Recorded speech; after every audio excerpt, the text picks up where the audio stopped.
In brightest day, in blackest night, no evil shall escape my sight. Let those who worship evil's might beware my power. Green Lantern's light. That's right. I'm here today with my Green Lantern power ring to rank my top 10 Green Lanterns. Yes, there's lots and lots of Green Lanterns. I've narrowed it down to my top 10, and I guarantee you will not agree with this list because my number one is controversial. My number one is controversial. But this is my list. So I'm going to rank it from 10 to 1 on who my favorite Green Lanterns are. And yeah, we'll have a conversation about it. So let's start with number 10. By the way, thank you for being here at the Oki Review. We talk about all the geeky, nerdy stuff that we love to talk about here, including comic books, including comic book characters. So let's go. Ranking the top 10 Green Lanterns. Number 10 is Simon Baz. Simon Baz is relatively new to the scene.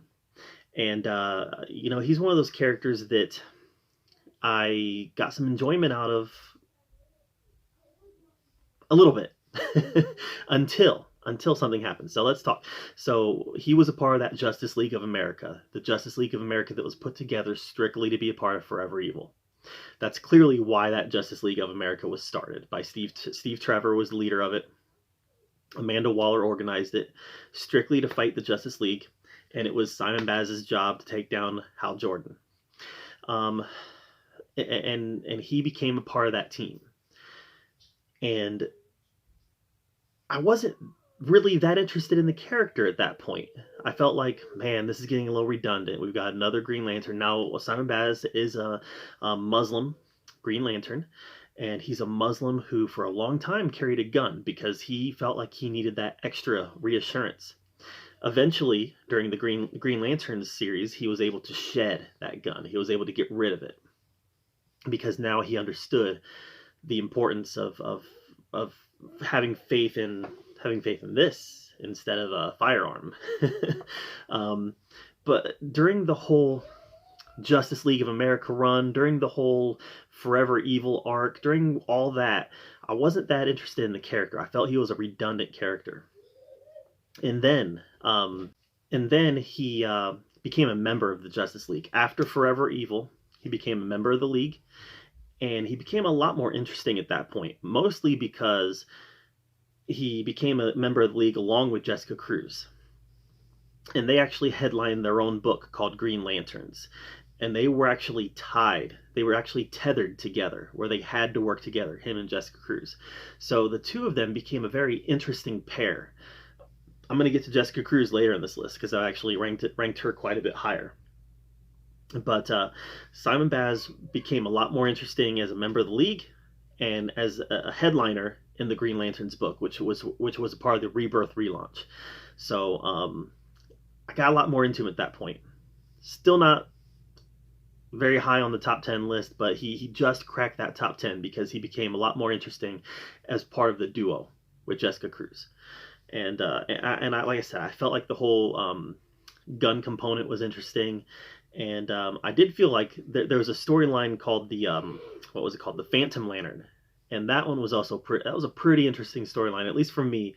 That I felt was he had some shining moments in that storyline. So Simon Baz is number 10. Number 9,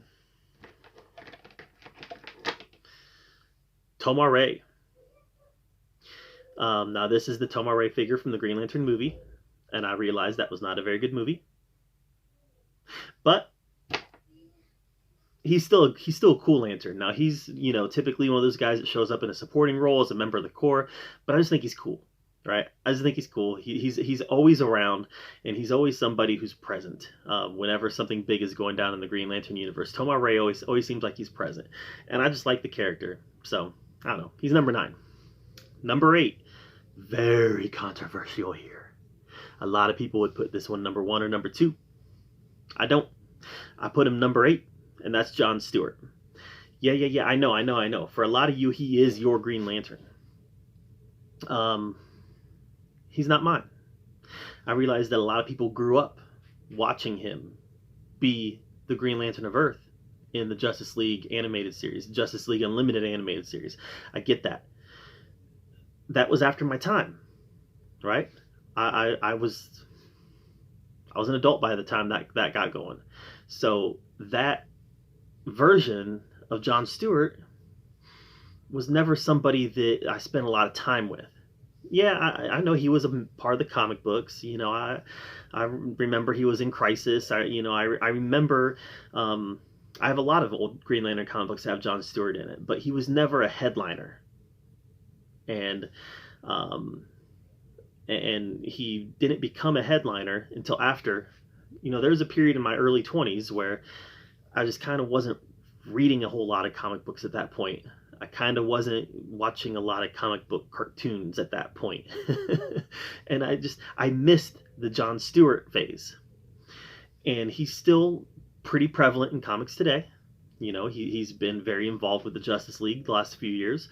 I remember I really liked him in Justice League, what was it, Lost?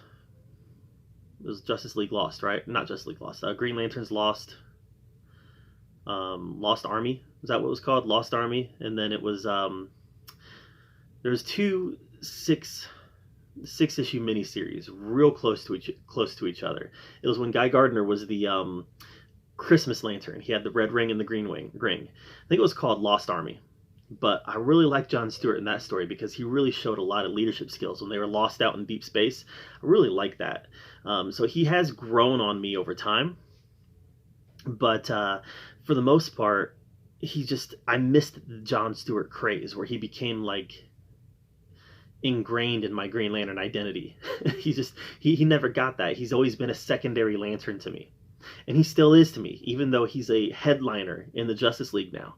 He's still, to me, kind of that secondary Green Lantern. I'd much rather see Hal Jordan or some other Green Lantern in there other than him. That's just my opinion, though. I know I'm in the minority. But Jon Stewart is number 8. Number 7 is Kilowog. Kilowog. How can you not love Kilowog, right? I remember in the 90s when I was really into comics, and I still am. But I was really into comics in the 90s. Kilowog was very present in Justice League America. He was very present in Justice League Europe. And he was always showing up. And I really got into the character during that time period when he was showing up in Justice League Europe a lot. I remember during the Eclipso, the Darkness Within storyline, he was in that Justice League book. And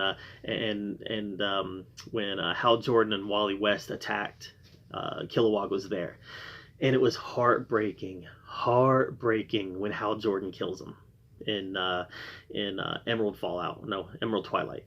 Emerald Fallout was a different storyline that was related. In Emerald Twilight, when Hal Jordan kills Kilowog, I was like, what are they doing? I was shocked.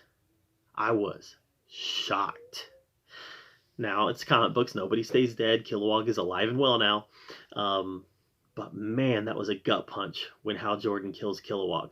Ugh. But yeah, great character. I loved when he showed up in the Green Lantern movie, voiced by Michael Clark Duncan, and it was just, he is an excellent character that deserves more credit than he gets for being a great Green Lantern. Kilowog is number 7. Number 6 is Alan Scott. Alan Scott was before my time. But Alan Scott, the story that I most closely... Now remember, I'm a 90s kid. I was reading comics heavily. 90s was when I fell in love with comics. I started reading in the 80s, but 90s is when I fell in love with comics. And I remember Alan Scott visiting a newly inducted Kyle Rayner and telling him about how Hal Jordan went bad. And I was like, who is this guy? Because Alan Scott was before my time. So I went back to the next time I was at my comic book store, I bought up a bunch of books that had Alan Scott in it. And I became fascinated with the character. And then he had a bigger role to play in Zero Hour. And then he goes on to become part of the Justice Society, which he already was a part of the Justice Society, but they had a relaunch of the Justice Society. And I really got to really adore the character. In recent years, New 52, he was part of Earth 2, so he was on a completely different Earth. I didn't like the character as much at that point, but I still really love the Alan Scott character. I find him fascinating. So he is my number 6. Number 5 is Jessica Cruz. Jessica Cruz is a really great character. I don't think she gets enough credit. Now, she is kind of a check the box character. In one character we have a female and a Latin Green Lantern. So I feel like DC did that a little bit with her, but it doesn't matter because she's a great character. She's a great character. Like, this is somebody who had to overcome fear. So this is somebody that um, um, the Power Ring bad guy. What was the Power Ring's bad guy's name? Volcoom or something like that.